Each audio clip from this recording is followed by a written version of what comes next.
प्रशासन विभाग पक्षर ओपीएससी को एनेकी चिठी होईछि जेउथे उल्लेख अछि परीक्षार्थी माने उभय भाषा रे प्रश्न पाइबे एवं जेउ भाषा रे चाहिबे उत्तर लिखि पारिबे।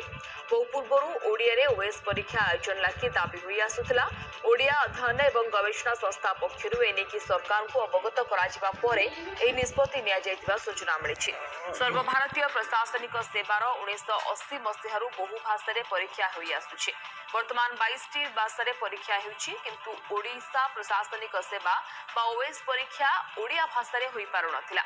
एनिकी भाषा प्रेमी पक्षर 2011 रे हाईकोर्ट रे पिटिशन दाखल होइतला जहार सुनानी करी कोर्ट ओडिया भाषा रे परीक्षा करबा पई निर्देश दैथिले किंतु ताहा कार्यकारी होई पारि नथिला। आ एबे हा लागू हेबाकू जाउछि। तेबे 2017 रे ओडिया भाषा रे लेखिबा पई अनुमति दिया जायथिले भी अनेक परीक्षार्थी एनिकी अवगत होई पारि नथिले। भाषा ओडिशा रे ओएस परीक्षा दबा से निष्पत्ति आज पर्यंत स्थगित रही जाइतिला। ओडिया भाषा रे प्रश्न आसीबो एवं ओडिया भाषा रे मध्य आमे तार उत्तर प्रदान करिया ପାଇଁ कि समर्थ होबा जे अधिका परिमाण रे हम पिला माने चाहिए वर्तमान तांको भितरे गोटे इच्छा जागृत हबो जे आमे ओएस परीक्षा दबु।